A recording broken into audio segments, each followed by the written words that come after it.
staying in KwaZulu-Natal, where the tragedy of the flood continues to be brought home as families bury their loved ones. The Jileka family in Hammarsdale is bidding farewell to 5 members today. Now, they died when their house collapsed. Senior reporter Siphamandla Goge is attending that funeral and joins us now. A devastating time, Siphamandla Goge, and of course you've been monitoring and engaging over the past week with the various families that have been impacted. This another devastating day for this particular family. Just give us an update. Indeed, it's going to be a very long period for many families across KwaZulu-Natal. They have lost their loved ones. Maybe a number of families would have lost more than one family member. It's quite devastating and tragic if you listen to stories that are being shared. Today we are in Hammarsdale, where the Jileka family, which is related to the Zulu royal household, by the way, lost 5 family members. To many people, these are just numbers and statistics, but to the Jileka family, we are talking about Bonagele, Akile, Zeketelo, Yenzoguhle, Elimio. These are family members, and 3 of them were school children. You can imagine the devastation that the family is going through, a very traumatic experience. A bit of background and context here. They were sleeping inside a house which was hit by railway tracks that were washed away by the floods. 5 family members passed away. There are those who survived who have told us that they did counseling because of what they saw, having to retrieve the bodies of their loved ones. The house was basically badly damaged, washed away. That structure is not safe to be accommodating people. Hence, the Jileka family has been displaced. They are living at a church building. This is where the funeral service will take place. The church where the funeral service will take place for the 5 family members has decided to allocate them some space where they will be staying for the meantime while they are still trying to come to terms with what has happened. Imagine having to wake up, prepare for a funeral service of 5 family members, but you do not have your home. Your home has been washed away. You cannot proceed with those funeral arrangements where you used to live, simply because that structure is gone.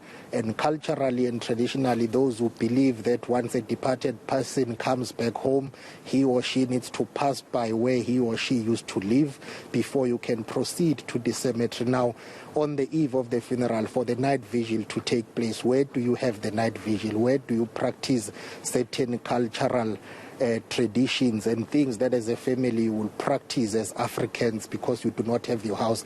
All that emotional trauma and all those logistical challenges make it difficult to prepare for a funeral of this magnitude. 5 family members, 3 children. You can imagine 5 coffins lying next to each other. It's going to be a very long and sad day for the Jileka family, but they are one of many that are going through that. As we speak today, the Sbia family in Umzinyati Inanda is preparing to bury 3 family members. In total, 4 family members were washed away. 3 bodies were recovered. 1 is still missing, of a 3-year-old. My colleague Mlungisi will show you, just to pen on my left there. I think I see some senior government officials there. There is Mr. Sam Kuzwayo there, who is the Chief of Staff for the Office of the Premier, former MEC responsible for public works in KwaZulu-Natal, and the current member of the provincial legislature, Mr. Blessed Kwala, some of the dignitaries that have arrived here. We expect the Premier of KwaZulu-Natal, Sihle Zikalala, to also attend today's funeral service. The Jileka family is related to the Zulu royal household in a sense that Uma Zulu, who's married to the Jilekas, is the granddaughter of King Dinu Zulu. Now remember that King Misuzulu Kazwelithini has decided to postpone his coronation following this disaster that has hit KwaZulu-Natal. No, absolutely. And I just want to engage a little bit further, Siphamandla Goge. I mean, this is just one of many families that will be doing a similar thing over the next few weeks, just given the devastation that the floods have caused. And I'm just wondering, is government supporting families at all when it comes to the burial of their family members over the next few days? Well, there have been those discussions. Yes, family members are being supported, but I guess it's the question of how much are you contributing, because it differs per family. Others would have lost 5 family members. Take for instance the Mdlalose family in Umzinyathi in Nanda.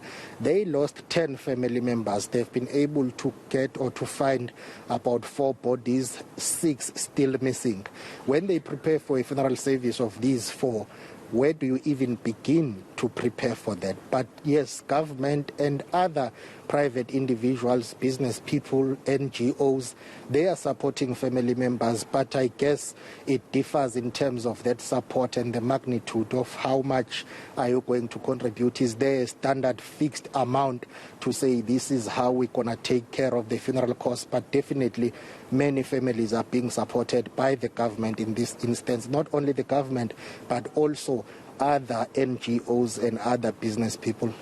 No, absolutely. Siphamandla Goge will continue to engage you throughout the course of the morning as you follow those funeral proceedings of those family members that have unfortunately succumbed to those devastating floods that we've seen over the last few days.